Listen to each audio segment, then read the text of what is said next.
પરમાત્માના જન્મ સમયે આ પૃથ્વી તલે કેવું વાતાવરણ હતું એનું વર્ણન પૂજ્ય ગુરુ ભગવાન કરે છે. અને પરમાત્માના પૃથ્વી પર આજના દિવસે જે જન્મ થાય છે એનો આનંદ આપણે અનુભવવાનો છે. સાહેબ એનું વાંચન કરે છે, બધા શાંતિથી સાંભળજો, મનમાં નૌકાર ધારજો.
અમુક ઘટનાઓના કારણે અમુક દિવસોની પ્રભાવકતા અને પવિત્રતા વધી જતી હોય છે. કહી શકાય કે આ અવસર પેઢીની અંદર સર્વોત્કૃષ્ટ દિવસ કોઈ જો હોય, સર્વ મંગલકારી, સર્વ કલ્યાણકારી, સર્વ પ્રભાવશાળી દિવસ જો કોઈ હોય તો આજનો ચૈત્ર સુદ 13નો દિવસ છે. કારણ કે આજે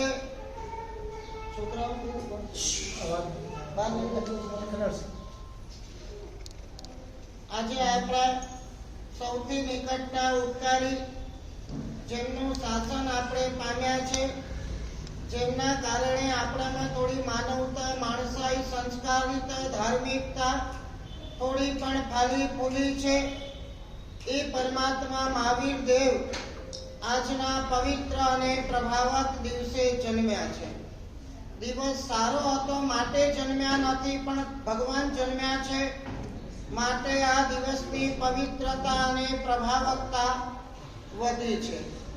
પર્યુષણની અંદર પરમાત્માનો જન્મ આપણે ઉજવીએ છીએ, પણ એ તો કલ્પસૂત્રના જન્મના પ્રતીક રૂપે ઉજવીએ છીએ. આજે ખરેખર પરમાત્માનો વાસ્તવિક જન્મ છે.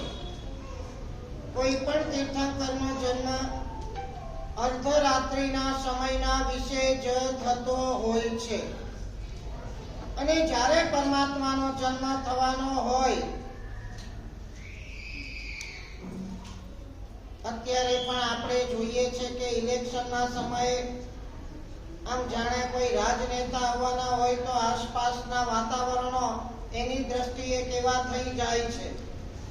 રોડ રસ્તાઓ પણ સુધરી જાય, વાતાવરણ પણ સુધરી જાય, લોકોના હૈયા પણ પુલકિત થઈ જાય. અને આ રાજનેતાને જોવા માટે પણ હૈયે હલ્લા. આ તો એક રાજનેતા છે.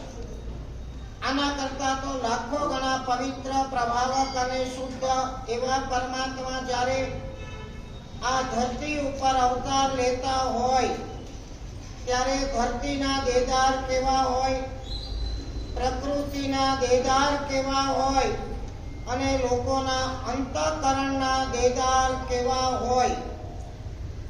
હરિભદ્ર સુરી મહારાજે લલિત વિસ્તરા નામના ગ્રંથની અંદર પરમાત્માની 10 વિશેષતાઓ બતાવી છે.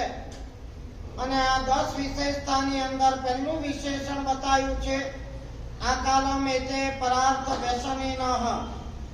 પરમાત્મા ક્યારે પણ પોતાનો વિચાર કરતા નથી, દુનિયાનો વિચાર કરે છે. અને એ પણ આગલા અનેક ભવોથી, એટલે છેલ્લા ભવોમાં જ્યારે પરમાત્માનો જન્મ થવાનો હોય ત્યારે આખી સૃષ્ટિ પરમાત્માનું સ્વાગત કરવા માટે સજ્જ થયેલી હોય છે. હજારો હૈયા પરમાત્માને આવકારવા માટે ઉત્સુક હોય છે. અને જળ એવી પ્રકૃતિ પણ આનંદિત હોય છે. કારણ કે પરમાત્મા લોકોત્તર છે, પરમાત્માનું ચરિત્ર લોકોત્તર છે, પરમાત્માનું જીવન લોકોત્તર છે, પરમાત્માના મન લોકોત્તર છે, પરમાત્માના સ્વભાવ લોકોત્તર છે, પરમાત્માની પ્રકૃતિ લોકોત્તર છે, પરમાત્માના જીવન વ્યવહારો લોકોત્તર છે. અરબો ખરબો લોકો કરતા પણ અલગ તરી આવે એવું પરમાત્માનું અલગ વ્યક્તિત્વ હોય છે. એના કારણે પરમાત્માનો જીવન જન્મ પણ લોકોત્તર હોય છે. આપણે જોઈએ છીએ આપણા જન્મ કહેવાય છે અને પરમાત્માનો જન્મ કલ્યાણક કહેવાય છે. એનું કારણ એ છે આ પરમાત્માનો અંતિમ જન્મ છે. હવે પરમાત્માએ ક્યારેય પણ સંસારાવાસની અંદર આવવાનું નથી. હમણાં ઘડી બે ઘડીમાં પરમાત્માનો જન્મ થશે. એનો મતલબ એ છે કે પરમાત્માએ ક્યારેય પણ નાવ ઓર નેવર હવે ગર્ભાવાસની અંદર આવવાનું નથી. અરે ભાઈ હવે છોકરાઓને કહી દો ને, આટલું સરસ ચાલે છે.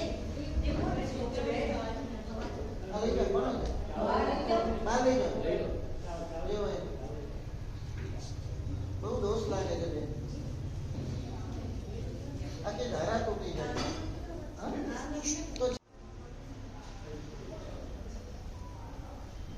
કલ્યાણક એટલે કહેવાય છે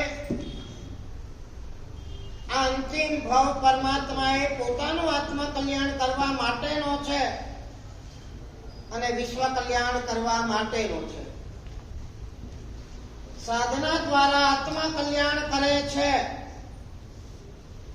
અને સંદેશાઓ દ્વારા વિશ્વ કલ્યાણ કરે છે. અને એકાંતવાદનો સંદેશ હોય, કર્મવાદનો સંદેશ હોય, અપરિગ્રહવાદનો સંદેશ હોય કે અહિંસાવાદનો સંદેશ હોય. આજે આપણે જોઈએ છે સુરેશભાઈ એ પરમાત્મા મહાવીર દેવના આ સિદ્ધાંતોની આજે કેટલી જરૂર છે. બધા ઝઘડે છે, જ્યાં જુઓ ત્યાં સવારે પેપર ખોલો ત્યાં યુદ્ધના સમાચારો જોઈ. પરમાત્મા અહિંસાની વાત કરે છે, બીજાના ભાવોને સમજવાની વાત અનેકાંત વાત કરે છે, પોતાને મળ્યું છે એમાં સંતોષથી જીવવાની વાત અપરિગ્રહ વાત કરે છે. આ સિદ્ધાંતોથી જીવવાનું થાય તો આ દુનિયામાં કોઈ જીવ દુઃખી થાય જ નહીં. એટલે પરમાત્માનો જન્મ કલ્યાણક કહેવાય છે. અર્ધરાત્રિના સમયના વિશે પરમાત્મા જન્મે છે અને એટલા બધા પ્રકૃષ્ટ પુણ્યના પરમાણુઓ સાથે ભગવાન જન્મે છે કે આખી સૃષ્ટિ જાણે નૃત્ય કરતી હોય એવું તાંડવ, એવું દ્રશ્ય સર્જાતું હોય છે. બહારથી આપણે વિચાર કરીએ, નદી, નાળા, તળાવો, સરોવરો, સમંદરો અને જળાશયો મીઠા મીઠા પાણીથી ઉભરાતા હોય છે. ક્યાંથી ઉભરાય છે, કેમ ઉભરાય છે ખબર નથી. જયેશભાઈ, જ્યારે આધ્યાત્મિક ચમકારાઓ થાય ને, અનબિલીવેબલ ઘટનાઓ સર્જાતી હોય છે. લખ્યું છે સમંદરના ખારા પાણી પણ મીઠા થઈ જાય છે. અહીંયા પ્રોસેસો કરવી પડે છે વર્ષોની. પરમાત્માનો પુણ્ય પ્રભાવ એવો છે, વિધાઉટ પ્રોસેસ ખારા પાણી મીઠાઓ થઈ જાય છે. ઝાડ હોય, વૃક્ષ હોય, વન હોય, ઉપવન હોય, એમાં ફળ ફ્રૂટ બધા લચી લચી પડે છે. ખેતરોની અંદર ધાન્ય ઉભરાવા માંડે છે. કોઈ દિવસ ન થતું હોય એવા ધાન્યોના પાકો પણ આ પરમાત્માના પુણ્ય પ્રભાવે જેઓએ ધન દાટેલા છે એવા પર્વતો છે, નદી નાળાઓ છે, ગુફાઓ છે, બધેથી ધન બધું બહાર આવવા માંડતું હોય છે. દિશાઓ એકદમ પ્રફુલ્લ. એક પુણ્યશાળી વ્યક્તિ આ ધરતી ઉપર અવતાર લે, આખી ધરતીના દેદાર ફરી જાય. નારકા અપી મોદંતે 33 સાગરો પરના અવખામાં 33 પળનું ક્ષણનું પણ જેને સુખ નથી એને પણ અવ્યક્ત આનંદની અનુભૂતિ થાય. નારકા અપી મોદંતે.